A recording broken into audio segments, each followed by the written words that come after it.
चलो स्टार्ट करें। कल कहां तक हुआ था?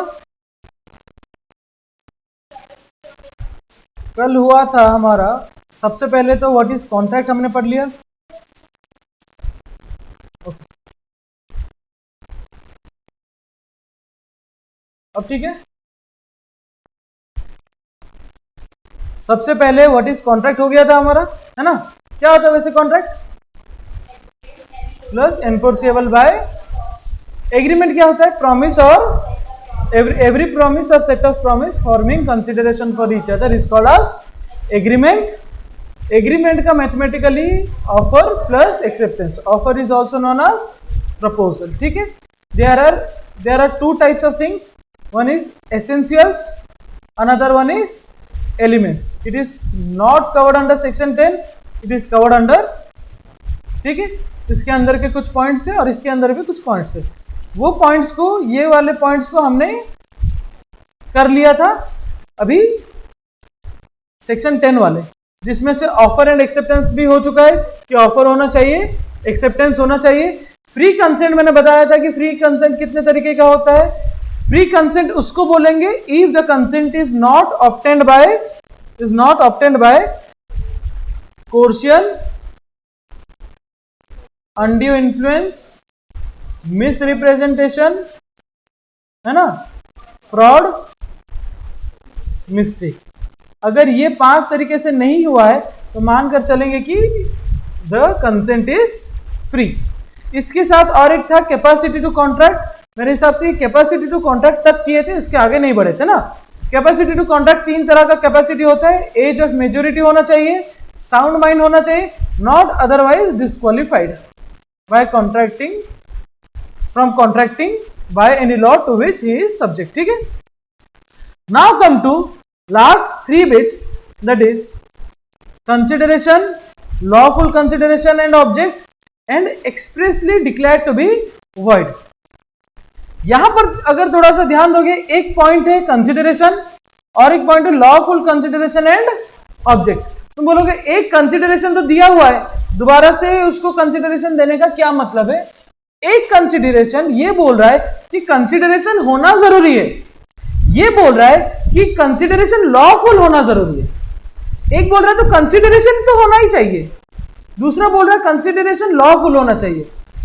क्योंकि ये पॉइंट को अगर पकड़े कि कंसिडरेशन होना चाहिए, तो मान लो मैं तुमको पढ़ा रहा हूं, बदले में तुम लोग मेरे को ड्रग्स दोगे, चरस दोगे, गांजा दोगे, तो ये कंसिडरेशन लीगल नहीं है। तो इसलिए क्या है, लॉफुल कंसिडरेशन होना जरूरी है। प्लस जो ऑब्जेक्ट है, ऑब्जेक्ट मतलब जो कॉन्ट्रैक्ट का जो बेस है, कॉन्ट्रैक्ट का जो ऑफर एंड एक्सेप्टेंस है, वो जो ऑब्जेक्ट है वो भी लॉफुल होना चाहिए।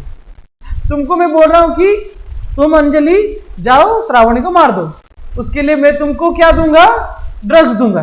तो ऑब्जेक्ट भी अनलॉफुल है, कंसिडरेशन भी अनलॉफुल है। समझ में आया? ऑब्जेक्ट लॉफुल है, कंसिडरेशन अनलॉफुल है तो भी नहीं चलेगा। कंसिडरेशन लॉफुल है, ऑब्जेक्ट अनलॉफुल है तो भी नहीं चलेगा। ठीक है। और कंसिडरेशन क्या बोलता है कि कंसिडरेशन होना जरूरी है। What is consideration? कंसिडरेशन में भी पास्ट, प्रेजेंट, फ्यूचर यूनिट 2 में पूरा डिटेल में पढ़ेंगे, उसको अभी उतना डिटेल में डिस्कस नहीं कर रहे। कंसिडरेशन क्या होता है? Kwid pro Q. इसका मतलब होता है समथिंग इन रिटर्न। क्या मतलब होता है? Something in return.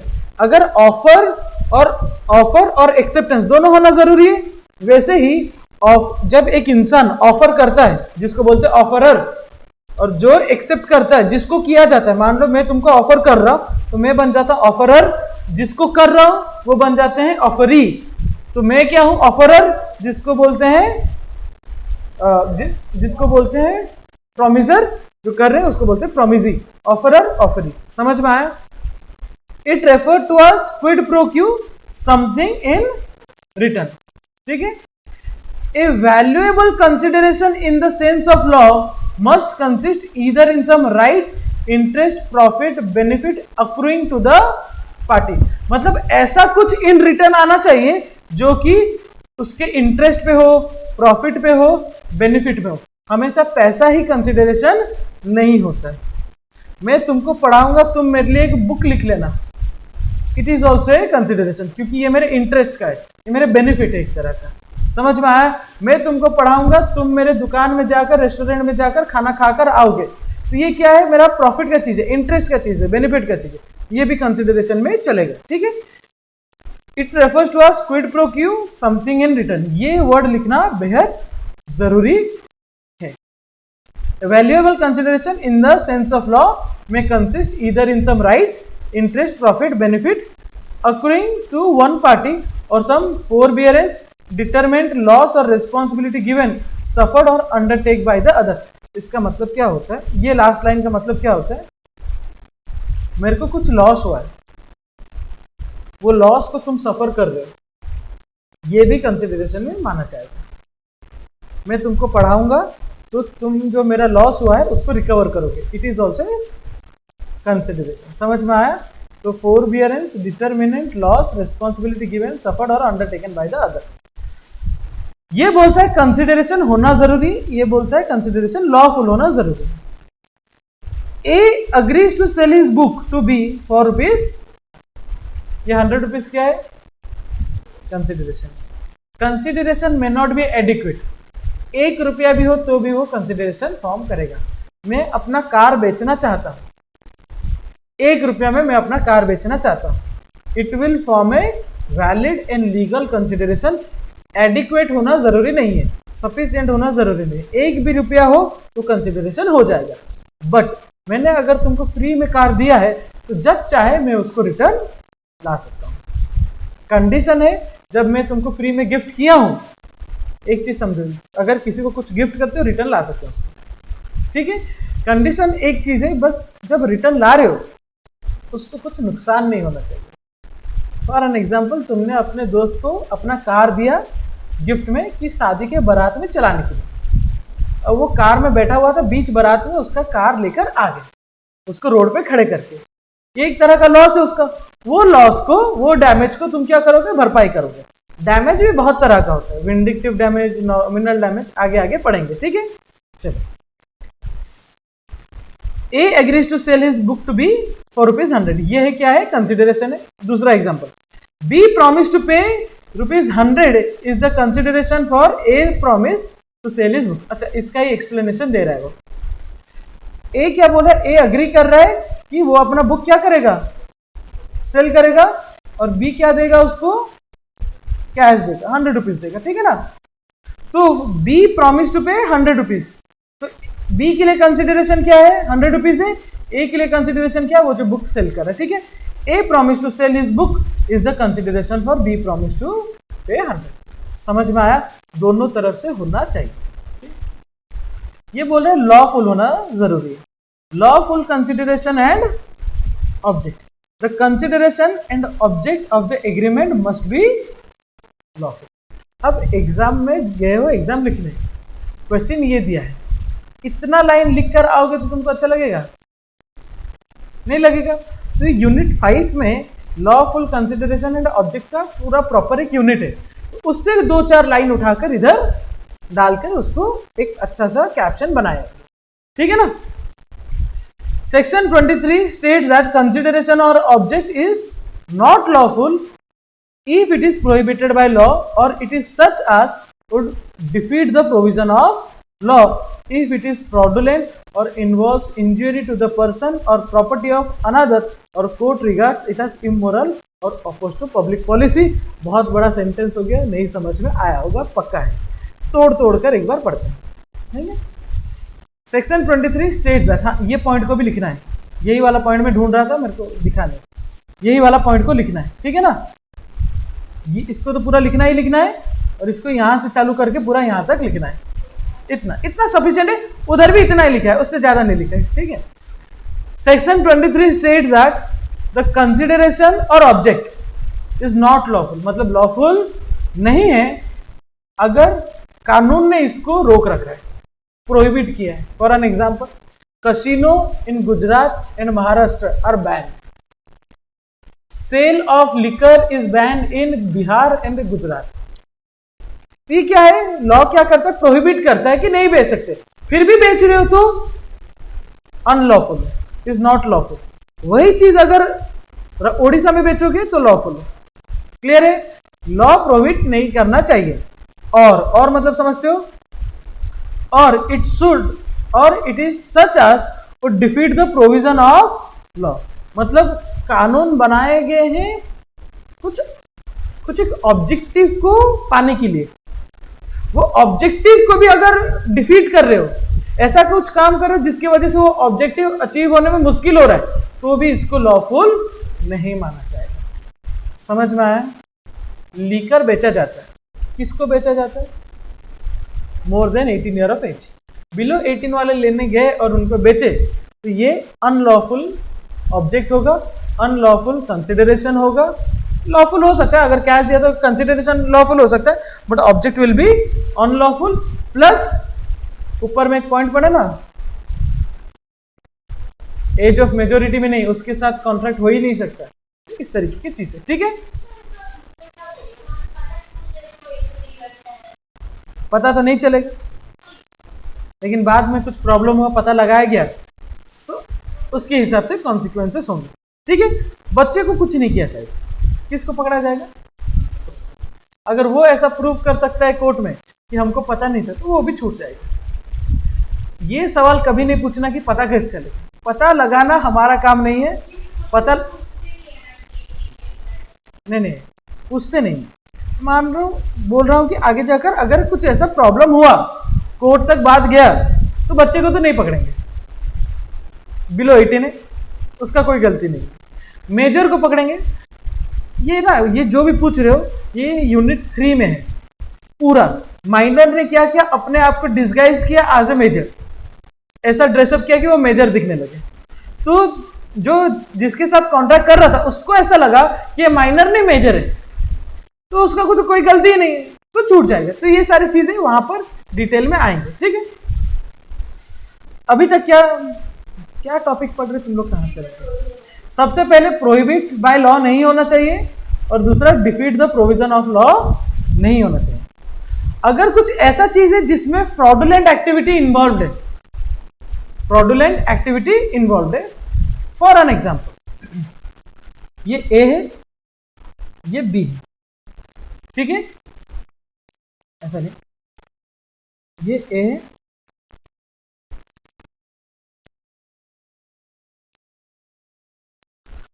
ये बी है, ठीक, और ये सी है।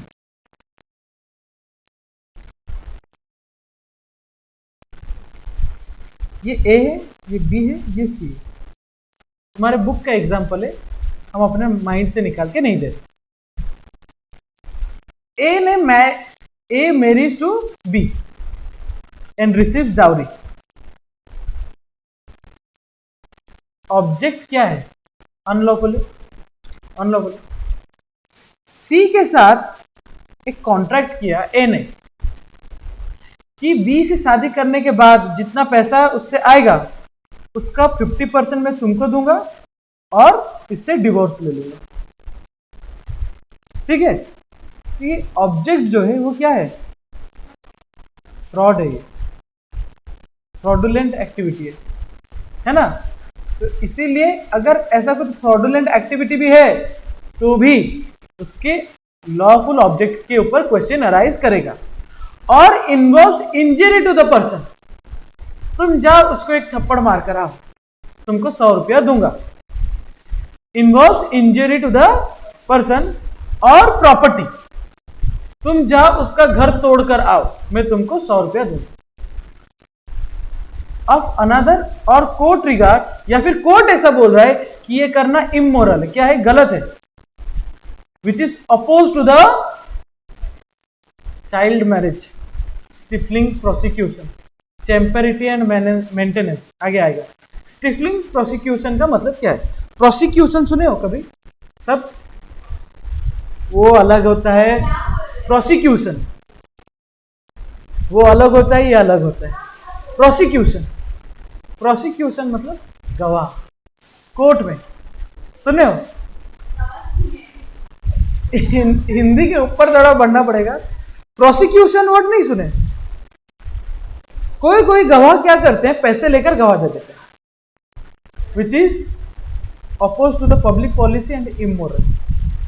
आप पैसा लेकर गवाह देने के कारण कोई बेगुनाह को सजा हो रहा है, तो ये सारी चीजें क्या है, लॉफुल कंसिडरेशन एंड ऑब्जेक्ट के ऊपर क्वेश्चन अराइज करता है।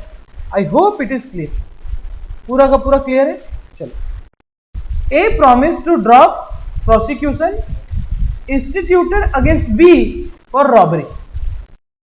अभी मैंने देखा भी नहीं था, ए ने प्रॉमिस किया टू ड्रॉप प्रोसिक्यूशन, मतलब वो जाकर गवाह देगा अगेंस्ट बी, बी के अगेंस्ट में, for robbery, and B promises to restore the value of the things taken. ये क्या बोलना जा रहा है, ए ने बी के साथ ऐसा कॉन्ट्रैक्ट किया कि बी ने रॉबरी किया है, बट ए बोल रहा है कि वहां जाकर बोल दूंगा कि तूने रॉबरी नहीं किया, तो माल क्या हो जाएगा, आधा आधा हो जाएगा। The promises to restore the value the things taken, the agreement is void और द ऑब्जेक्ट इज क्लियर है।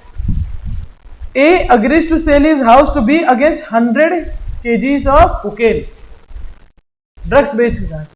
यहां पर ऑब्जेक्ट लॉफुल है कि अनलॉफुल है, ऑब्जेक्ट लॉफुल है, कंसिडरेशन अनलॉफुल है।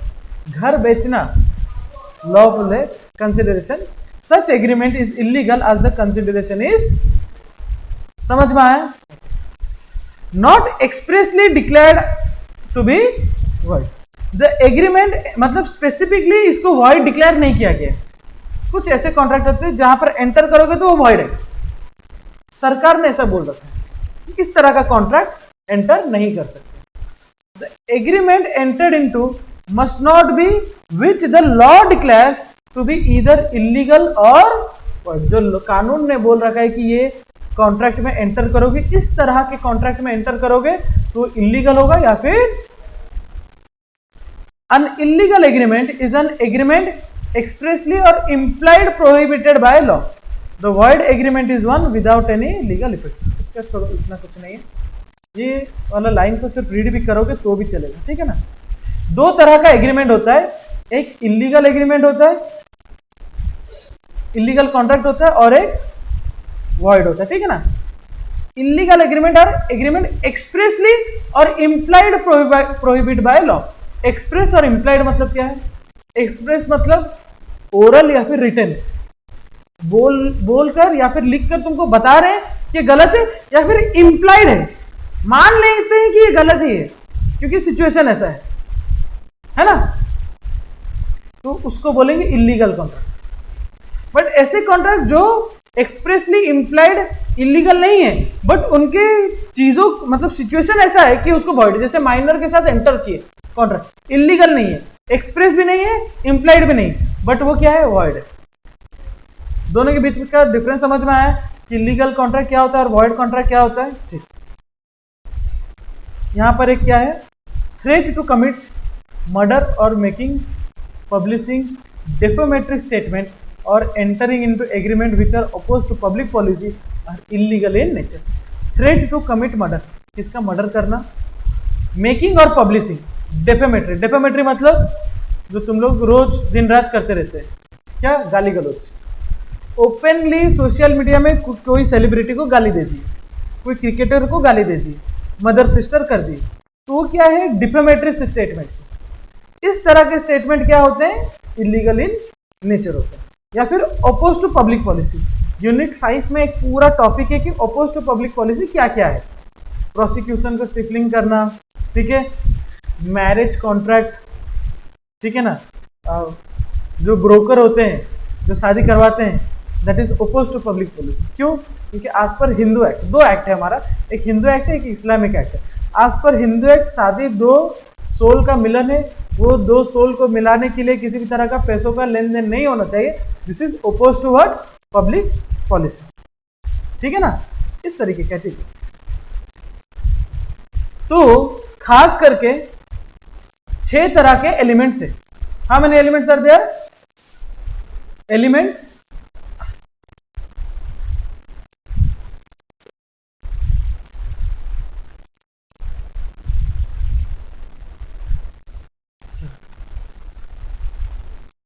Elements of contract as per 10, ठीक है। As per section 10। सबसे पहले क्या है, ऑफर एंड एक्सेप्टेंस, ठीक है। फिर दूसरा क्या है, हाँ, फ्री कंसेंट। फिर कैपेसिटी टू कॉन्ट्रैक्ट या फिर ऑफ द पार्टीज, और फिर कंसिडरेशन से 2 पॉइंट हो जाएगा, एक कंसिडरेशन खुद और एक लॉफुल कंसिडरेशन एंड ऑब्जेक्ट। तो एक कंसिडरेशन हो गया और पांचवा हो गया लॉफुल कंसिडरेशन एंड ऑब्जेक्ट। और सिक्स्थ क्या हो गया, expressly declared as void, not expressly declared as void, ठीक है। यहां तक हो गया elements of contract as per section 10। अभी स्टार्ट करते हैं types of contract. Types of contract में आज पर बहुत लगाया जाएगा, ठीक है। टाइप्स ऑफ कॉन्ट्रैक्ट को बेसिकली 3 तरीके में डिवाइड किया गया है, एक वैलिडिटी और एनफोर्सेबिलिटी, दूसरा फॉर्मेशन, तीसरा परफॉर्मेंस। तो सबसे पहले इसको वैलिडिटी में डिवाइड करेंगे, इसको 3 पार्ट में डिवाइड किया जाएगा। एक होता है तुम्हारा वैलिडिटी, दूसरा होता है तुम्हारा फॉर्मेशन, तीसरा होता है तुम्हारा परफॉर्मेंस। बहुत आसान। वैलिडिटी में खास करके सबसे पहले आ जाएगा वैलिड वॉइड, वही, ठीक है। इसमें सारे इंपॉर्टेंट नहीं है, बट पढ़ेंगे सब कुछ, लेकिन सारे के सारे इंपॉर्टेंट नहीं, ठीक है। पे आ जाए। हाँ, सबसे पहला क्या है, वैलिड कॉन्ट्रैक्ट। ऐसे कॉन्ट्रैक्ट जो क्या है, वॉइड नहीं है। ऐसे contract which are agreement and enforceable by law. Now यहां पर जो हम लोग अभी पढ़े ना, एलिमेंट्स ऑफ कॉन्ट्रैक्ट, सारा पढ़े ना, ये क्या है जानते हो, ये तुम्हारा एनफोर्सेबिलिटी बाय लॉ। मतलब ये एलिमेंट्स अगर प्रेजेंट है तो वो एनफोर्सेबल बाय लॉ हो सकता है। इसमें से कुछ भी नहीं है तो एनफोर्सेबल बाय लॉ नहीं होगा। Is that clear? समझ में आया? उसके साथ और भी कुछ है, जैसे intention to create legal relationship, last class बताया था, और एक उसका ना सर्टेनिटी ऑफ मीनिंग होना चाहिए, possibility of performance, treasure by magic, जादू से सोना गहना दे दूंगा ऐसा नहीं होना चाहिए, ऑयल बेच रहा हूँ किस तरह का ऑयल बता ही नहीं रहे हो, लीगल फॉर्मेलिटीज अगर कुछ चीज़ों में है तो उसको फुलफिल करना चाहिए। तो ये सारी चीज़ें, ठीक है। तो वैलिड कॉन्ट्रैक्ट ऐसे कॉन्ट्रैक्ट होते हैं which is binding and enforceable is a valid contract. कभी नहीं पूछेगा एग्जाम, वेरी रेयर। सीएमए के एग्जाम में पूछता है, एमसीक्यू है ना उधर, तो उधर पूछ सकता है, बट बाकी आज सच नहीं पूछता। It contains all the essential elements of, जैसे कि मैंने बताया, सारे के सारे क्या होते हैं, एसेंशियल एलिमेंट्स है। एसेंशियल एलिमेंट्स है तो क्या हो जाएगा, वो एनफोर्सेबल बाय लॉ होगा। A ask B if he wants to buy his bike for ₹10,000. B agrees to buy bike. ये कॉन्ट्रैक्ट में कुछ प्रॉब्लम है क्या? ये सोशल मैटर है क्या? ये ऑफर एक्सेप्टेंस है? ऑफर कंसिडरेशन है, लॉफुल कंसिडरेशन एंड ऑब्जेक्ट है, एक्सप्रेसली डिक्लेयर्ड एज वर्ड है क्या? नहीं। मान कर चलते ए मेजर है, बी मेजर है, ए साउंड माइंड का है, बी साउंड माइंड का है, तो ये इसको क्या बोलेंगे, वैलिड कॉन्ट्रैक्ट बोलेंगे। बट ऐसे कॉन्ट्रैक्ट जो वैलिड कॉन्ट्रैक्ट नहीं है, जिसके अंदर वैलिड एसेंशियल एलिमेंट्स नहीं है, तो क्या है, a contract must ceases. Ceases मतलब रोकना किसी चीज से। एक कॉन्ट्रैक्ट एनफोर्सेबल बाय लॉ नहीं हो सकता। Ceases to enforceable by law, उसको क्या बोलेंगे, it becomes void when it ceases to become enforceable. A contract which ceases to be enforceable by law becomes void when it ceases to be enforceable. क्या लिख रहा है उसको ही पता, ठीक है। चलो फिर भी Thus a void contract is one which cannot be enforced by a court of law. ऐसे कॉन्ट्रैक्ट जो कोर्ट के सामने नहीं ले जा सकते, कोर्ट सुनेगा ही नहीं, मतलब वो एक्सेप्ट ही नहीं कर रहा वो चीज। अब समझ में आया वॉइड कॉन्ट्रैक्ट मतलब? तो मेरे को पार्टी के लिए बुलाए, मैं हाँ बोला, नहीं आए, तो इसको कोर्ट तक लेकर जाओगे, वो रिजेक्ट करेगा, उस सुनवाई के लिए कोई टाइम ही नहीं देगा, उस तरह का कॉन्ट्रैक्ट होते हैं। Mister X agree to write a book with a such contract is valid, but after few days X died as an accident, मर गया, डेथ हो गया, चाह कर भी लिख सकते हैं नहीं, hence the contract become void due to impossibility of performance of the contract. Is that clear? Thus a valid contract when cannot be performed because of some uncalled happening becomes void. तो pair वाले को ही लिख रहा है। A contracts with B जो कि owner of factory, कौन है owner of factory? For the supply of 10 tons of, बाद में पता चल जाएगी ब्राउन शुगर, ये अलग है, मैं पूछ रहा हूं। एक कॉन्ट्रैक्ट किया बी से शुगर के लिए, ए को लग रहा है वो नॉर्मल शुगर देगा, बी को लग रहा है कि वो ब्राउन शुगर सप्लाई करेगा, ड्रग्स होता है, तो इसमें कंसेंसस एड आइटम नहीं, सेम सेंस सेम माइंड नहीं। यहां पर कुछ और बोला है शायद, for the supply of 10 tons of sugar but before the supply is affected fire caught in the everything was destroyed, here the contract becomes, it may be added by way of clarification that when a contract is void, it is not a contract. Void contracts are not contract. समझ में आया? At all, but the purpose of identifying it, it is called a void contract. तुम ऐसे बोलोगे कि types of contract में void contract है, तो ये भी एक कॉन्ट्रैक्ट है? नहीं, ये कॉन्ट्रैक्ट नहीं है, बस समझाने के लिए कि which is not a valid contract, एक स्पेसिफिक अलग से दिया गया है void contract, ठीक है? Mark voidable contract as very, very, very important. As it is, इसका डेफिनेशन को पूरा दिमाग में छाप लेना है, ठीक है? void contract क्या है सुनो, ये एक पार्टी है और ये दूसरा पार्टी है, एक के लिए वैलिड है तो इनको बोला जाएगा वॉइडेबल कॉन्ट्रैक्ट। एक पार्टी के लिए वैलिड है, दूसरे पार्टी के लिए वैलिड नहीं है, वॉइड है। एक पार्टी ने बोला कि कार बेचेगा, इसने बोला कार सेल करेगा, तो इसने कार दे दिया, बाद में ये कंसिडरेशन नहीं दे रहा, तो इसके लिए तो वॉइड है, इसके लिए तो वैलिड है। तो यहां पर एक इंसान दूसरे के ऊपर क्या कर सकता है? ऐसे कॉन्ट्रैक्ट जब स्यू हो सकता है, एक के लिए वैलिड, दूसरे के लिए वैलिड नहीं है, दूसरे के लिए वॉइड है, those kind of contract is called as voidable contract. Voidable contract are those contract where for one party it is valid but at the option of other is void. एक के लिए valid है, दूसरे के लिए as it is जैसा लिखा गया है पूरा का पूरा याद रखना है। As per section 2 clause I defines that an agreement which is enforceable by law at option of one, एक के लिए एनफोर्सेबल है or more parties but not at the option of other or others is a voidable contract. मान लो 4 party है, 4 party हो सकते हैं,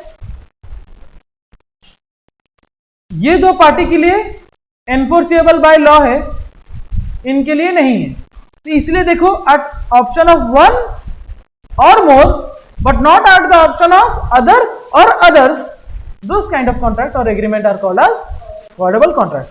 Voidable contract as per section 2 clause I defines that an agreement which is enforceable at the option of one or more parties but not at the option of other or others is a voidable contract. This in fact, इसको पूरा का पूरा लिखना है proper. In fact means where one of the parties to the agreement is in a position or is legally entitled or authorized to avoid performing his part, then the agreement is treated and becomes. इसका मतलब क्या है? where one of the parties to the agreement is in a position, ऐसा position में है और is legally entitled or authorized to avoid performing his part, वो अपना पार्ट को अवॉइड कर सकता है परफॉर्म करने से, क्योंकि दूसरे पार्टी ने अभी तक परफॉर्मेंस दिया नहीं है, तो क्या कहलाएंगे? Voidable contract. कॉन्ट्रैक्ट ऐसा है कि तुम पे करोगे फिर मैं पढ़ाऊंगा, तुम्हें नहीं पढ़ाऊंगा तब तक जब तक तुमने पे, ठीक है, और बाकी इस तरीके से पढ़ सकते हो, उतना सच है नहीं। इसका डेफिनेशन इंपॉर्टेंट है, बच्चों को लगता है वॉइड और वॉइडेबल सेम है। वॉइड क्या है? ऐसे एग्रीमेंट जिसमें essential elements of A contract is not present. Voidable contract are enforceable by law, means valid for one party or more but not at the option of other and others. एक और एक से ज्यादा party के लिए enforceable valid है, but बाकियों के लिए valid नहीं है, enforceable नहीं है, तो वो क्या है? voidable है। X promised to sell his scooter to Y for rupees 1 lakh. However, the consent of X has been procured by Y at a gunpoint. तो एक पार्टी दूसरे पार्टी के ऊपर स्यू कर सकता है कि उसने गन पॉइंट पे मेरा गाड़ी ले लिया, ठीक है ना? ये वॉइड नहीं है, ये वॉइडेबल है। एक पार्टी दूसरे पार्टी को क्या कर सकता है? स्यू कर सकता है। एक season aggrieved party, aggrieve party मतलब वो पार्टी जिसको दुख हुआ है, दर्द हुआ है। किसको दुख हुआ है? X. And the contract is voidable at the option but not at the option of Y. Y के लिए तो वॉइड ही है। वाई बोलेगा कि नहीं, हम उसके गन के माथे के ऊपर गन रखे थे, उसने हमको गाड़ी नहीं दिया, ऐसा बोल सकता है क्या? नहीं, तो वाइड है। एक्स के लिए वैलिड है, उसने गाड़ी दे दिया बट फ्री कंसेंट नहीं था। It means if X accept the contract become a valid contract, then Y has no option of, मतलब वाई ने गन पॉइंट में रखा एक्स को, एक्स ने गाड़ी दे दिया, फिर वाई मना नहीं कर सकते कि नहीं हम गाड़ी नहीं ले। एक्स के लिए वैलिड हो गया, वाई के लिए तो वॉइडेबल हो गया। At this juncture it would be desirable to know the distinction between void contract and voidable contract. इसीलिए ये समझना जरूरी है कि वॉइड कॉन्ट्रैक्ट क्या है और वॉइडेबल कॉन्ट्रैक्ट। मीनिंग पे ध्यान दो, एक contract ceases to be enforceable by law, law पे एनफोर्सेबल नहीं हो सकता, ठीक है, बिल्कुल हो ही नहीं सकता। कोई भी पार्टी, एक या फिर एक फर्स्ट पार्टी सेकंड पार्टी, किसी के लिए नहीं होगा। वॉइडेबल कॉन्ट्रैक्ट क्या है? एक के लिए है, एक के लिए नहीं।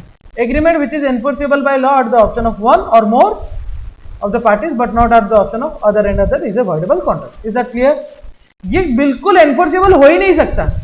ये एनफोर्सेबल हो सकता है only for aggrieved party. Aggrieved party के लिए वो वैलिड कॉन्ट्रैक्ट होगा अगर वो चाहे तो।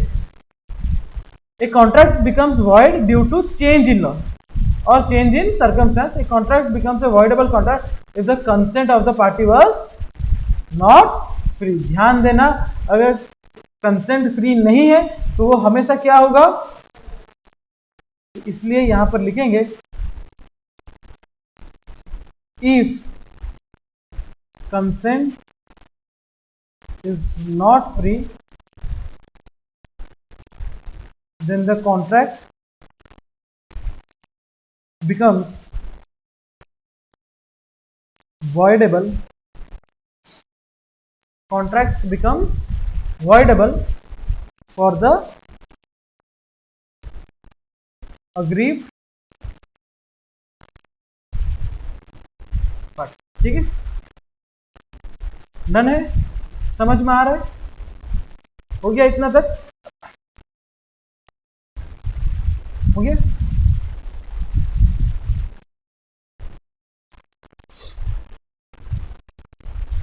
ठीक है, चल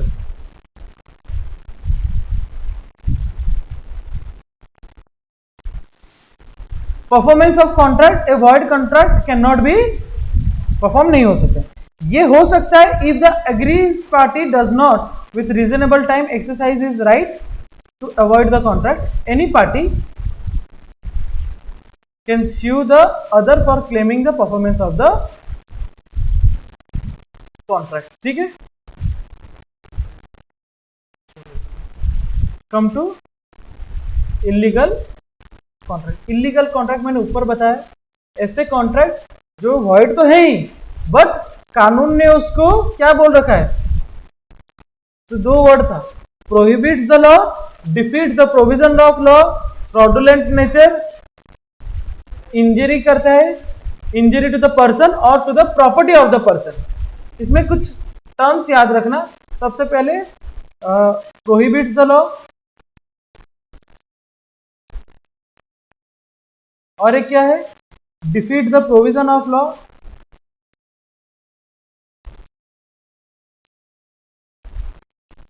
defeat the provision of law, है ना, एक पॉइंट है, एक पॉइंट है, और एक क्या है, इंजरी टू द पर्सन और प्रॉपर्टी,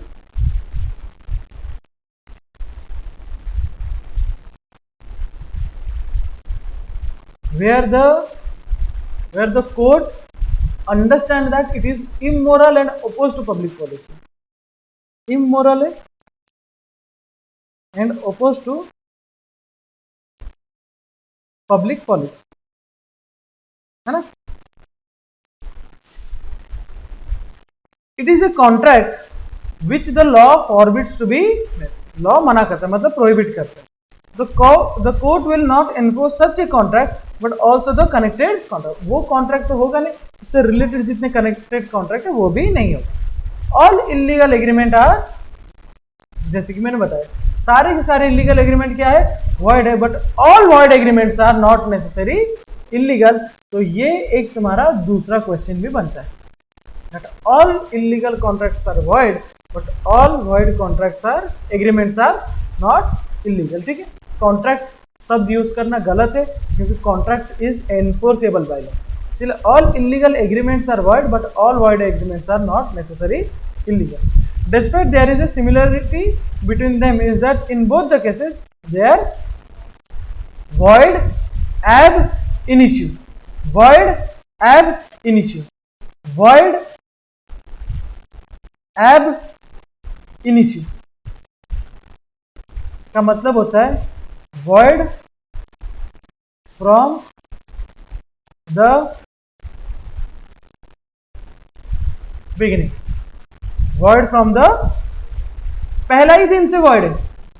ठीक है, कॉन्ट्रैक्ट एग्जाम्पल पे आते हैं, contract that is immoral or oppose to public policy are illegal in nature. Similarity if are agrees with as to purchase browns वगैरह इट इज ए कॉन्ट्रैक्ट।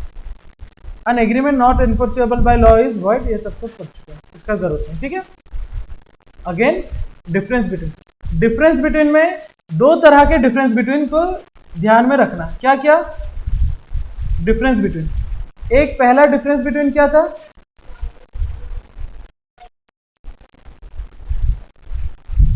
हाँ पहला difference between क्या था,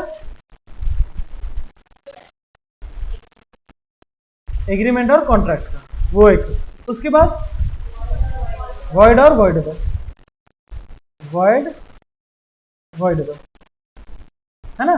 और अभी एक आया है वॉइड एंड, हाँ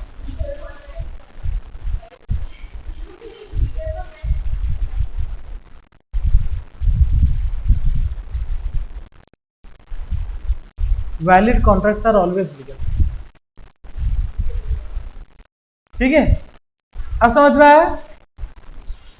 ठीक है, इसमें और एक तरह का देखेंगे, ऑल कॉन्ट्रैक्ट्स आर एग्रीमेंट, हाँ but all agreement are not contract. ठीक है, लिख चुके, ये लिखो अभी, all void agreement, all illegal agreements are void, all illegal agreements are void but not necessarily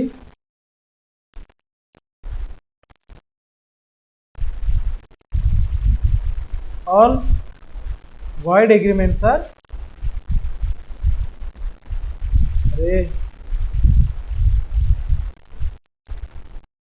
इसको भी लिखो, ठीक है ना।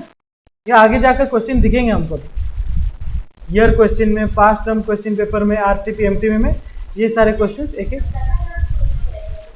क्वेश्चन लिखते जाओ, क्वेश्चन लिखते जाओ। नहीं, सोल्यूशन है ना, दिया गया है ना, दिया जाएगा। ऐप में जो स्टडी मटेरियल वाला पोर्शन है ना, वहां पर जाने से जैसे ही एक एक यूनिट कंप्लीट होते जाएगा, वैसे वो यूनिट से रिलेटेड सब कुछ जो भी मेरे पास डिटेल्स होगा वो सारे में दे दूंगा। क्वेश्चन आंसर्स का list, RTP MTP, past question paper जो भी है सब दे दूंगा, ठीक है। सो 60% डाल दे, 50% डाल दे।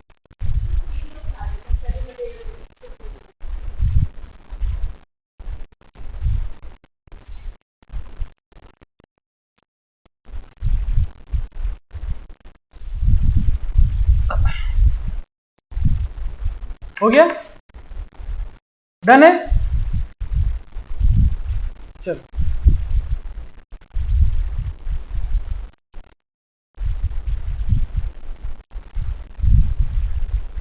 इसको लिख कर आओगे घर से, इसको एक बार राइटिंग प्रैक्टिस करना, ठीक है। उससे पहले जो डिफरेंस, हाँ ठीक है, उसको भी लिखो। अनएनफोर्सिएबल कॉन्ट्रैक्ट, ऐसा कॉन्ट्रैक्ट जो अनएनफोर्सिएबल है। हर एक unenforceable contract avoid. Where a contract is in good substance but due, actually इसमें क्या है, कुछ मिस्टेक हो गया। एग्रीमेंट बनाते वक्त हमने 30 फरवरी का डेट फिक्स कर दिया गलती से, तो ये क्या है, टेक्निकल प्रॉब्लम आ गया कुछ कॉन्ट्रैक्ट में, नाम गलत लिख दिए, एक्स के जगह वाई लिख दिए, तो वो सारे क्या है, unenforceable contract. Where a contract is good, सारे सब चीज अच्छे हैं in substance, but because of some technical effect, absence in writing, barred by limitation. Barred by limitation क्या, नेक्स्ट यूनिट में मैं पढ़ाऊंगा।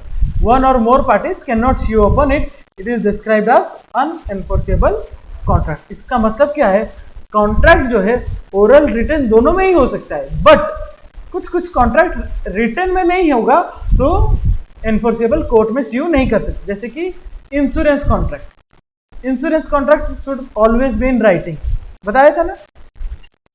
ए bought goods from B in 2015, ये एग्जाम्पल टाइम बार्ड से इसलिए मैं बता रहा। एक है हमारे पास, जैसे ये इंडियन कॉन्ट्रैक्ट एक्ट 1872 है, एक हमारे पास है लिमिटेशन एक्ट, ठीक है। मान लो ये मैं हूं,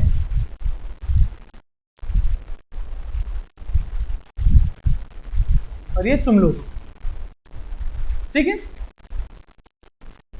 तुमसे मैंने लोन लिया 1 लाख का, ठीक है। 1 लाख रुपया तुम लोग दिए, आज नहीं तो कल दोगे। तो ये दिया तुमने 2015 1 जनवरी को दिया, ठीक है, 3 साल के लिए। तो इसका एक क्या होता है, ड्यू डेट होता है, मैच्योरिटी 3 साल मतलब 1 जन 15 पूरा, 16 पूरा, 17 पूरा, मतलब 31 दिसंबर 2017 या फिर 1 जन 2018। ये क्या है, ये ड्यू डेट है, इतने दिनों के अंदर पे करना चाहिए। क्या हुआ, ये 1 जून 1 जनवरी 2018 आ गया, मतलब 15 को तुमने लोन दिया, 15 पूरा, 16 पूरा, 17 पूरा, ड्यू डेट दिया नहीं कुछ भी, ड्यू डेट आ गया। ये डेट में हमको देना था। 1 जून 2018 से 1 जन 2018 से 1 जन 2019 आ गया।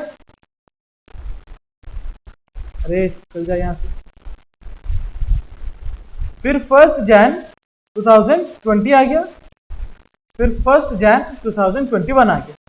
मतलब ड्यू डेट खत्म होने के बाद 1 ईयर, 1 साल, 2 साल, 3 साल चला गया। 3 साल गया ना, 18 पूरा, 19 पूरा, अच्छे से लिखते हैं। हमको 1 जनवरी 2018 में देना था, 2018 पूरा खत्म हो गया, 2019 पूरा खत्म हो गया, 2020 पूरा खत्म हो गया, ठीक है। इतने डेट तक मैंने पैसा नहीं दिया, एक बात तुमने मांगा भी नहीं, ठीक है।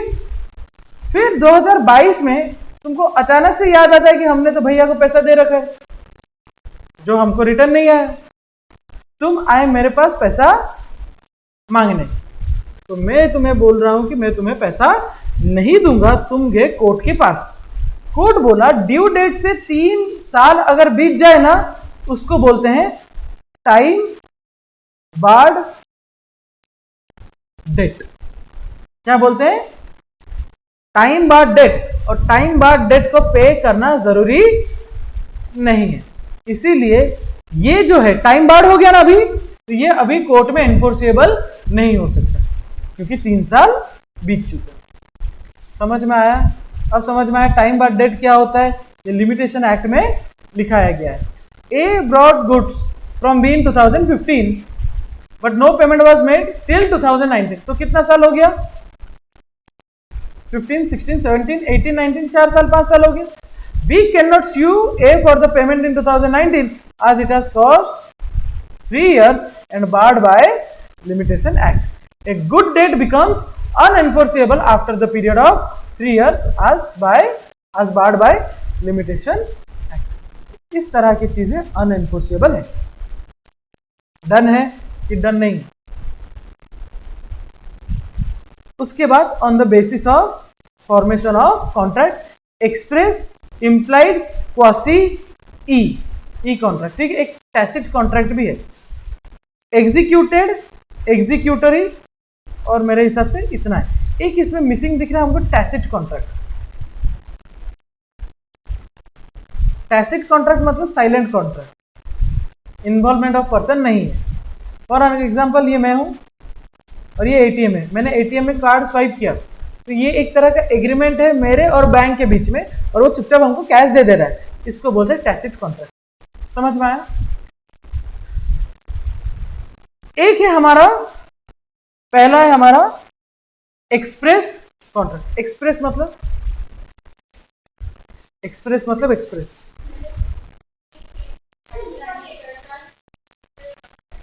लिखा हुआ, बोला हुआ, ओरल एक्सप्रेस नहीं क्या? एक्सप्रेस मतलब which is specifically an contract would be an express contract if the terms are expressed by words और इन राइटिंग। ओरल और रिटन अगर है तो एक्सप्रेस है। कुछ कॉन्ट्रैक्ट इंप्लाइड होते हैं। इंप्लाइड मतलब वर्ड्स एक्सचेंज नहीं हुए, राइटिंग में एक्सचेंज नहीं हुआ। एक एग्जांपल दे रहे हैं, तुम बाहर से घूमकर आ रहे हो, राउरकेला अपने गांव से घूमकर आ रहे हो, ट्रेन से उतरे, बहुत सारा लगेज था तुम्हारे पास, एक कुली आया, वो लगेज को अपने सर पे उठाया और चलते गया, कुछ बातचीत नहीं हुआ है, चलते गया, और तुमने उसको करने दिया भी। अब वो डेस्टिनेशन में लगेज को अनलोड करके जब तुमको पैसा मांग रहा है, तुम ऐसा नहीं बोल सकते तुमने हमारे साथ कोई कॉन्ट्रैक्ट नहीं किया, हमको पहले बताया नहीं, उठा कर चले तो हम भी चल दिए। ऐसा नहीं है, ये एक तरह का इम्प्लाइड कॉन्ट्रैक्ट है। वो कूली है, उठा के लेके जा रहा है तो पैसा उसको देना पड़ेगा।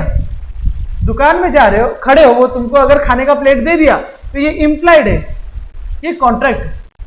समझ में आया? ये एक्सप्रेस कॉन्ट्रैक्ट क्या होता है?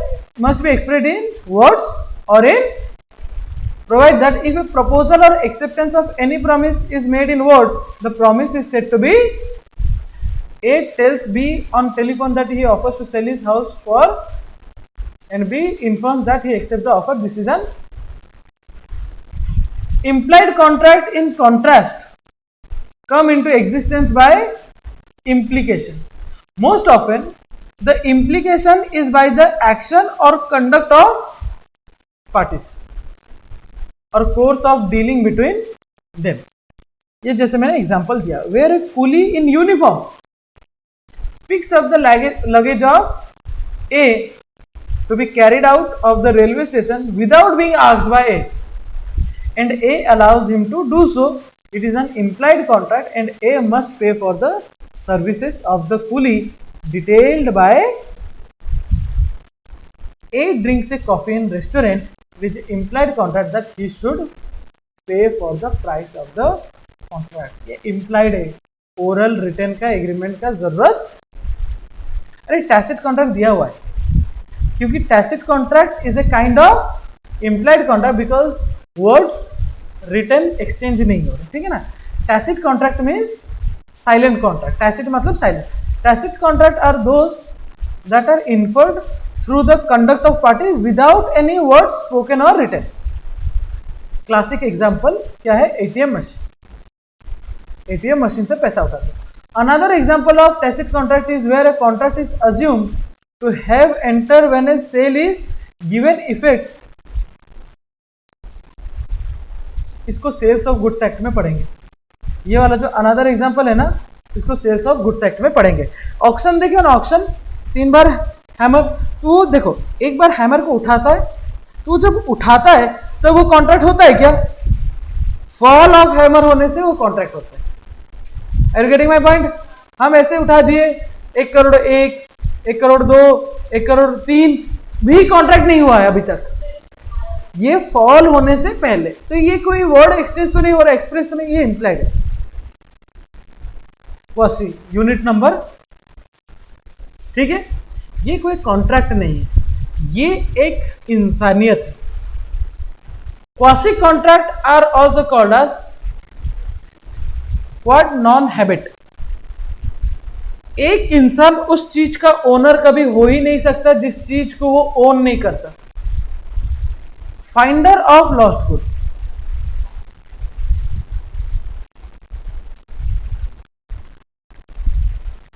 तुम्हारा मोबाइल फोन गिर गया, खो गया, मान लो तुम्हारा खो गया, तुम्हारा मोबाइल फोन प्रियंका को मिला. 5 दिन तक ढूंढे, तुमको नहीं मिला. उसने भी कोशिश किया ढूंढने का, नहीं मिला. बट 6th डे में पता चलता है कि तुम्हारा मोबाइल फोन उसके पास है. 6th डे को वो बोलती है कि ये मोबाइल फोन मेरे को मिला था तो ये मेरा हो गया.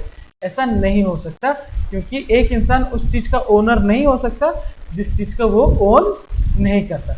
या फिर 3 सिचुएशन बनाते. तुम्हारा मोबाइल फोन खो गया, उसको मिला, उसने अंजलि को भेज दिया. Are you getting my point? तुम्हारा मोबाइल फोन प्रियंका को मिला, प्रियंका ने अंजलि को भेज दिया. तुम्हारा मोबाइल फोन खो गया तो तुम एक सेकेंड हैंड मोबाइल खरीदने उसके दुकान पे गए और वो तुम्हें तुम्हारा फोन बेच रहा है. Are you getting my point? तो तुमको पता जब चला कि ये तुम्हारा फोन है तो तुम वो फोन को रिकवर कर सकते हो विदाउट पेइंग एनी मनी. तो वो बाउंड है तुमको वो मोबाइल फोन देने का, क्योंकि वो उसने अंजलि ने प्रियंका को पे किया है. किस चीज को पे किया है? मोबाइल फोन का. मतलब प्रियंका ने मोबाइल फोन अंजलि को बेचा. एक इंसान कोई भी चीज को बेच नहीं सकता जब तक वो उस चीज का ओनर ना हो. भले ही उसने बेच दिया, ओनरशिप टाइटल उससे अंजलि के पास नहीं आता, क्योंकि वो ओनर है ही नहीं. Ownership title does not changes like this. ऐसे चेंज नहीं होगा. तो तुम अपना मोबाइल फोन उससे रिकवर करोगे, वो अपना कैश इससे रिकवर करोगे. Are you getting my point? या फिर मोबाइल फोन मिला, टूटा हुआ हाल में मिला, तो प्रियंका ने क्या किया? वो स्क्रीन को चेंज किया. बाद में पता चलता है कि मोबाइल फोन उसके पास है, बट टूटा हुआ मोबाइल फोन को उसने रिपेयर किया, तो तुमको उसको रिपेयर का कॉस्ट देना पड़ेगा. ये सिचुएशन में, क्योंकि आगे जाकर यूनिट 6 का पढ़ाई मैं अभी पढ़ा रहा हूं, आगे जाकर तुमको पता चला तुम्हारा मोबाइल फोन, टूटा हुआ मोबाइल फोन उसको मिला और उसने वो रिपेयर कर दिया, है ना. तो तुमको उसको रिपेयर के चार्जेस पे करने पड़ेंगे, तो जाकर तुम प्रियंका उसको उसका मोबाइल फोन पे कर सकते हो. बट ये सिचुएशन में प्रियंका कोर्ट में जाकर ये नहीं बोल सकती कि उसने हमको चार्जेस पे नहीं किया है. ज्यादा से ज्यादा प्रियंका को राइट टू लियन मिलेगा. राइट टू लियन मतलब प्रोडक्ट को अपने पास रखने का.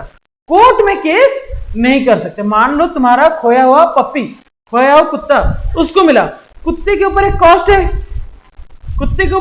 है, वो कॉस्ट को उसने बियर किया, वो कॉस्ट को तुमको उसको देना पड़ेगा. अगर तुमको ऐसा लगा कुत्ते का जितना नहीं है उससे ज्यादा तो कॉस्ट है, तुम बोले छोड़ो यार हम नहीं लेंगे, तुम ही रखो, तो वो गुस्सा में आकर कोर्ट में केस नहीं कर सकते, क्योंकि उसको किसी ने बोला नहीं था, उसने अपने दिल से किया. खोया हुआ कुत्ता के ऊपर किया, ज्यादा से ज्यादा कुत्ता को रख सकती है अपने पास, तुमको नहीं देगी, बट कोर्ट में केस करके फालतू का कोर्ट में टाइम वेस्ट नहीं करना। ये है फाइंडर ऑफ लॉस्ट गुड। ये एक एग्जांपल है, इसके जैसे 4 और है। Are you getting my point? इसके ऊपर केस स्टडी हर 2 अटेम्प्ट में एक बार आता है। कहां पर आता है? Question number 1 bit A. Ram restaurant गया, मोबाइल अपना वॉलेट को वहीं पर छोड़ दिया, वेटर को मिला बाद में, तो राम क्या वेटर से वो अपना पर्स को रिकवर कर सकता है? 100% कर सकता है, because it is A quasi contract, मतलब फाइंडर ऑफ लॉस्ट गुड्स। बहुत डिटेल में पढ़ा रहा हूं ताकि आगे जाकर भूलो नहीं चीजें, ठीक है ना। Quasi contract is not actually a contract but it resembles a contract. ये कोई ऑफर और एक्सेप्टेंस इसमें नहीं होता, बट ये कॉन्ट्रैक्ट फॉर्म हो जाता है। समझ में आया ना? कॉन्ट्रैक्ट होने के लिए क्या होना? एग्रीमेंट, एग्रीमेंट के ऑफर एक्सेप्टेंस। इस तरह के कॉन्ट्रैक्ट में ऑफर एक्सेप्टेंस नहीं होता। It is created by law. Law के तहत ये ऑटोमेटिकली कॉन्ट्रैक्ट बन जाता है। कुछ सिचुएशंस ही वैसे रहते हैं। Law create and enforce legal right. तुम्हारे कुछ राइट है, तुम्हारे कुछ राइट है। तुम्हारा क्या राइट है कि तुमको उसको कॉस्ट बियर करना पड़ेगा। तुम्हारा क्या राइट है? जितना तुमने खर्चा किया है उतना तुमको नहीं मिला, उस चीज को क्या कर सकते हो? राइट टू लियन अपने पास रख सकते हो, ठीक है। Enforce legal right and obligation where no real contract exist. क्योंकि ऑफर नहीं है, एक्सेप्टेंस नहीं है, तो टर्म्स कंडीशन नहीं है, तो तुमको कुछ अपना हक मिलना चाहिए, तुमको कुछ अपना हक मिलना चाहिए। ये हक कानून ने as per the Indian contract act 1872 unit number 6 दे रखा है। Such obligation are known as quasi contract. सिर्फ इतना ही लिख कर आना अगर टाइप्स ऑफ कॉन्ट्रैक्ट पूछता है तो, ठीक है।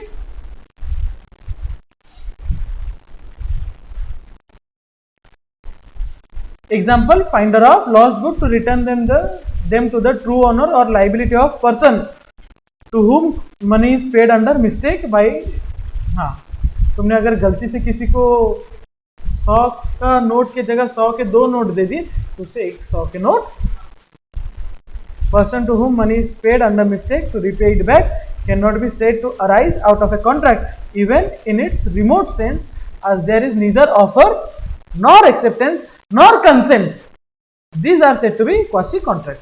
लास्ट बैच में मेरे को एक बच्चा ने पूछा कि प्रूफ कैसे, मान लो 200 के 2 नोट दे दिए गलती से, एक देना था 2 दे दिए, 2 दिन के बाद याद आया तो उसको मांगने के तो मना कर दिया, तो ये हमारा पार्ट नहीं है। प्रूफ करना वो कानून का पार्ट है।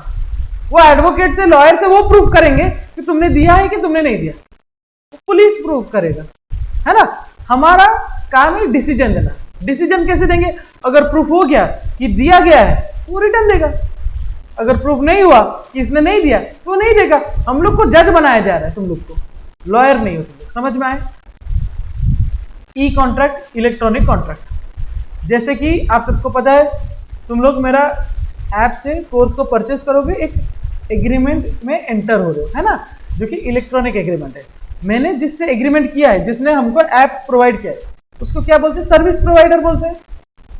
तो सर्विस प्रोवाइडर के साथ ना मेरा एक, इसको SLA बोलते हैं, सर्विस लेवल एग्रीमेंट, एक SLA हो रखा है। जब क्वासी ई कॉन्ट्रैक्ट के बारे में थोड़ा डिटेल में कभी पढ़ाऊंगा, वो कॉन्ट्रैक्ट भी खोल कर दिखाऊंगा। ये मेरे को उसमें लिखा रहता है, this is system generated mail, please do not reply. एक तुम लोग ICI में रजिस्टर किया है, एक मेल आता होगा, आता है ना, सिस्टम जनरेटेड मेल है। Where a contract entered into by 2 or more parties using electronic means। electronic means मतलब such as email is known as e-commerce। इतना ही लिखोगे तो भी चलेगा। In electronic commerce, different parties create network which are linked to other network through EDI, electronic data interchange। ये बहुत ज्यादा बोल दिया, ये तुम्हारा अभी से ये सब नहीं पढ़ो, आएगा तुम्हारा एक फाइनल में। अभी तो इंटर में था, इंफॉर्मेशन एंटरप्राइज इंफॉर्मेशन सिस्टम बोलकर एक पेपर है, पूरा कंप्यूटर ये मानकर चल, बहुत थ्योरी है, इंटरेस्टिंग है, समझे तो इंटरेस्टिंग है, बट याद रखने गए तो बहुत डिफिकल्ट लगता है। क्यों? सारे चैप्टर सेम है, माइनर डिफरेंस, वो माइनर डिफरेंस को पकड़ना है, ठीक है। इसको अभी तुम लोग जब अभी न्यू कोर्स में रजिस्ट्रेशन हुआ है ना तुम्हारा, तो उसमें हट गया है, हटा नहीं है, ये फाइनल में वापस से आ गया, ठीक है ना। चलो, तो अभी तक ये 4 हो गए, ये 4 एग्रीमेंट हो गए, और ऊपर के कुछ थे। एक बार बता दो कि क्या क्या अभी तक पढ़े हो, ठीक है। वैलिडिटी में क्या क्या पढ़े हो अभी तक? हाँ, वैलिडिटी में क्या क्या? सब 6 कॉन्ट्रैक्ट थे। एक है वैलिड कॉन्ट्रैक्ट, दूसरा है, तीसरा है, चौथा है वेरी गुड इलीगल, पांचवा है अनएनफोर्सेबल। 5 ही था ना शायद। अगर फॉर्मेशन का बात करें तो क्या क्या है? एक्सप्रेस, बी में इम्प्लाइड, ठीक है, सी में इम्प्लाइड में एक टैसिट भी आएगा, है ना, और सी में क्या था? क्वासी था, क्वासी कॉन्ट्रैक्ट, ई कॉमर्स, ई कॉन्ट्रैक्ट, ठीक है। ई कॉमर्स का डेफिनेशन है कि ई कॉमर्स में यूज होता है, ठीक है। तो मेरे हिसाब से इतना क्लियर है। परफॉर्मेंस के ऊपर आए तो इसमें आ जाता है तुम्हारा unilateral, bilateral.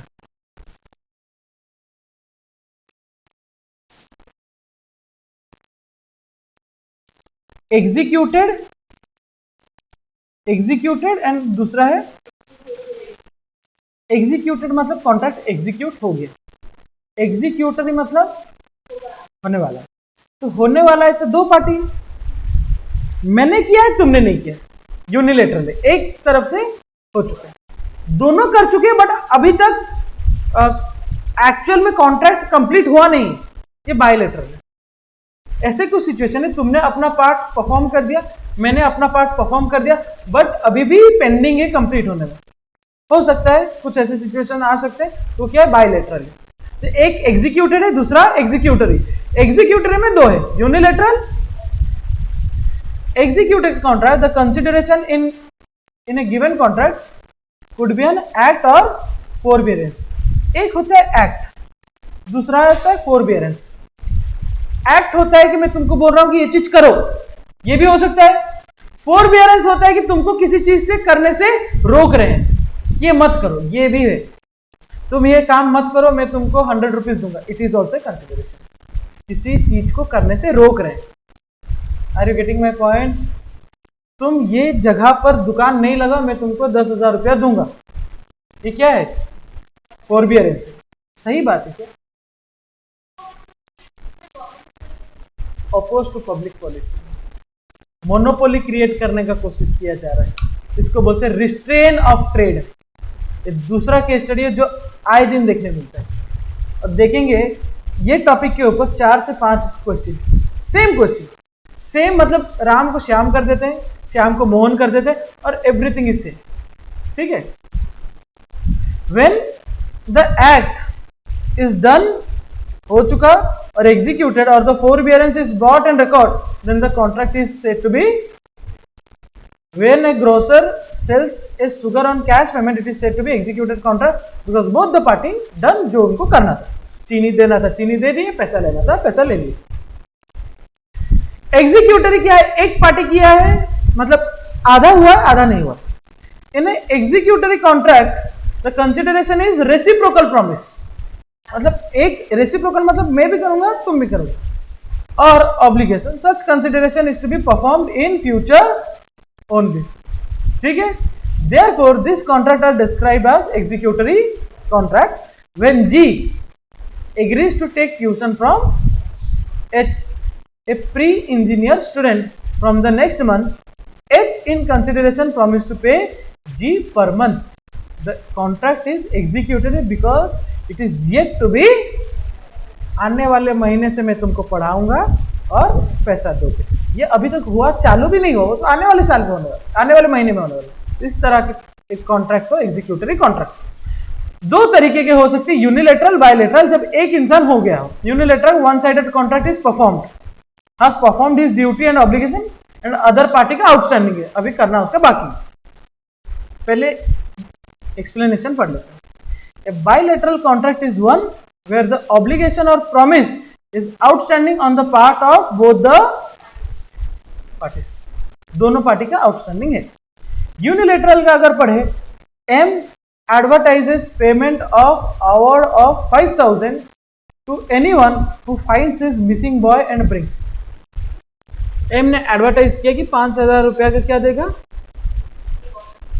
As soon as B traced the boy, B ने ट्रेस कर दिया कि लड़का कहां पर है, there come into existence an executed contract, क्योंकि उसने तो ढूंढ लिया, because B has performed his share of obligation. अब ये एम का जिम्मेदारी है कि उसको रिवॉर्ड दे, अभी तक दिया नहीं। This type of executed contract is also called as a promise to sell his plot to B for 1 lakh cash down, but B pays only 25,000 as earnest money, मतलब शुरुआत में सिर्फ 25,000 दिया and promise to pay the balance on next Sunday. On the other hand, A gives the position of plot to B and promises to execute a sale deed on the receipt of the whole amount. ये समझ में आया? नहीं आया? मैं बता दूं, नहीं आया पक्का? थोड़ा थोड़ा है, मैं बता दूं। ये ए है, ये बी। ए अपना घर को बेचना चाहता है, कितना में? तो बी ए को 1 लाख रुपया देगा और ए उसको क्या देगा? घर देगा, ठीक है। बी ने क्या किया? बी ने 25,000 रुपया दिया, किसको? पूरा पेमेंट दिया। बी के तरफ से एग्जीक्यूटेड है क्या? नहीं। ए ने क्या किया? सिर्फ घर में रहने दिया, घर का ओनरशिप अभी तक ट्रांसफर नहीं किया। उसके तरफ से एग्जीक्यूटेड है क्या? उसके तरफ से भी एग्जीक्यूटेड है, मतलब दोनों पार्टी बायलैटरल, दोनों की तरफ से अभी एग्जीक्यूट होना बाकी है। तो यहां पर बोल रहा है ए promise to sell his plot to B for 1 lakh cash down, but B pays only 25,000 as earnest money and promise to pay the balance on next Sunday. बोला कि नेक्स्ट संडे को दे देंगे। On the other hand, A ने सिर्फ position दिया, मतलब सिर्फ रहने के लिए दिया, to plot to B and promise to execute a sale deed. Sale deed को कंप्लीट कब करेगा? On the receipt of whole amount. The contract between A and B is executed because there remains something to be done on both the side. Such executory contract is called as bilateral contract.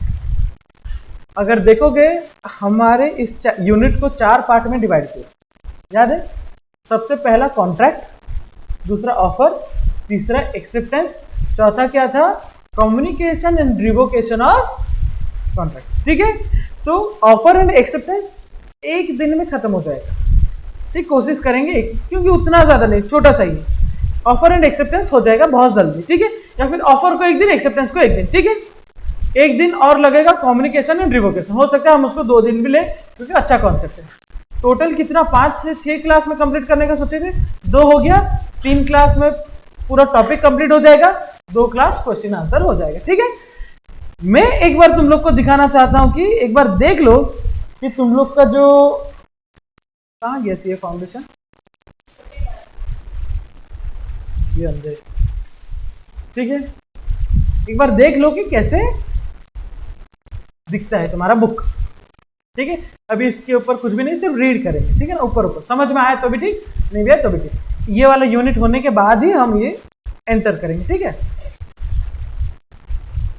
Chapter 1 Indian contract act 1872, पहला वाला क्या है? Nature of. All contract are agreement but all agreement are not contract, पढ़ाया गया है। A sends an offer, offer के ऊपर है। Explain the type of contract in the following agreement. Types of contract के बारे में बोल रहा है, बोल पाएंगे?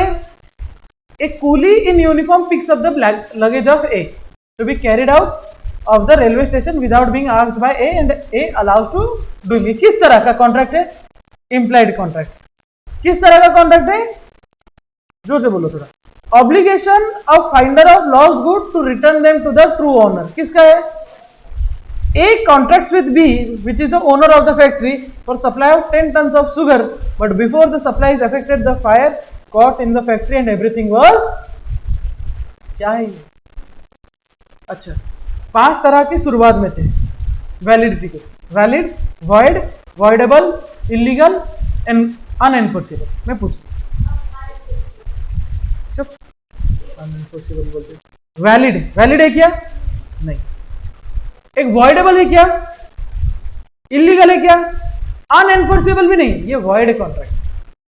ये एग्जाम्पल तो अभी अभी पढ़े, ये दिखा दो एग्जाम्पल, कॉपी पेस्ट एग्जाम्पल है। The void contract is void, दिख रहा है ना?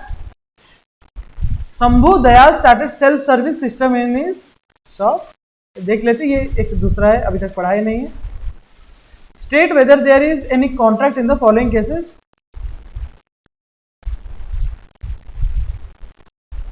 स्टेट वेदर, इसमें से ये 3 है, 1 2 3 4, 4 कॉन्ट्रैक्ट है कि नहीं है बताना। A engage B to do certain work and remuneration to be paid as fixed by C. क्या है? वैलिड कॉन्ट्रैक्ट है, वैलिड एक्सप्रेस कॉन्ट्रैक्ट है, ठीक है, इसमें कुछ प्रॉब्लम ही नहीं है। A and B promise to pay for the studies of their maid sir. देख के बोल दो। A takes a seat in a public bus, देगा? हाँ, कॉन्ट्रैक्ट किस तरह का? Implied, good, it is A implied contract. A chartered accountant promises to help his friend to file his, A is bound to pay for the bus fare. It is a social agreement without any intention to create a legal relationship, ठीक है?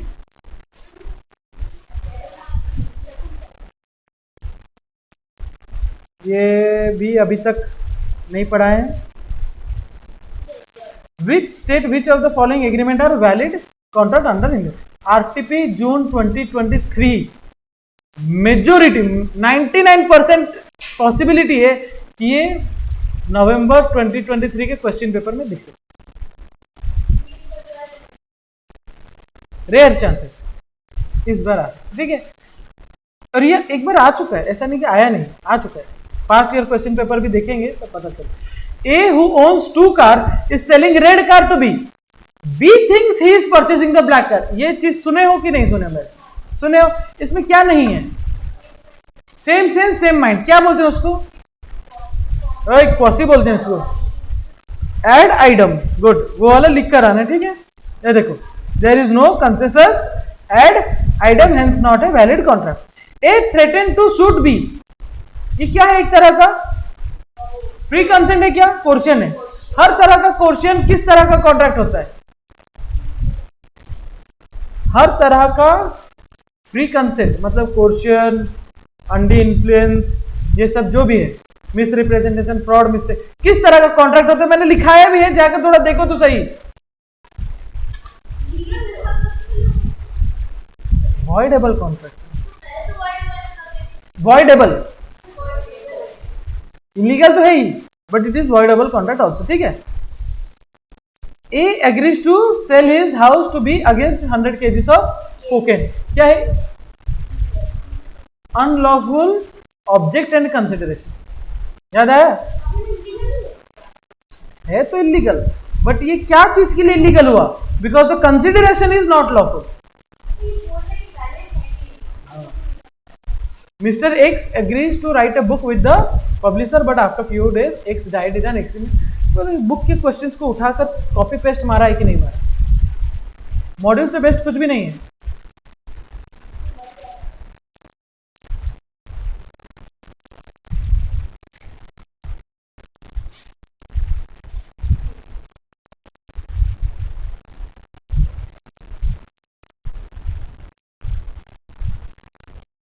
ये वाला question को थोड़ा पढ़ो, ये question यहां से लेकर यहां तक है, ठीक है?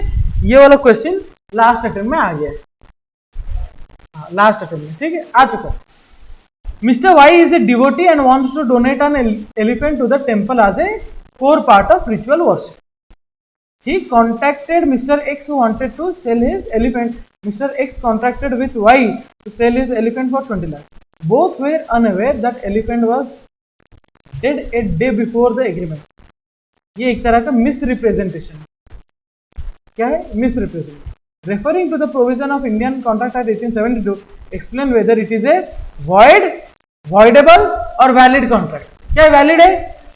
वॉइडेबल, एक के लिए अच्छा है एक के लिए बुरा है क्या? नहीं। कब एक के लिए अच्छा एक के लिए अच्छा नहीं हो? जब ये एक तरह का फ्रॉड हो, कोर्शन हो, इन्फ्लुएंस। मिस रिप्रेजेंटेशन में ऐसा नहीं हो, ये क्या होगा? वॉइड होगा।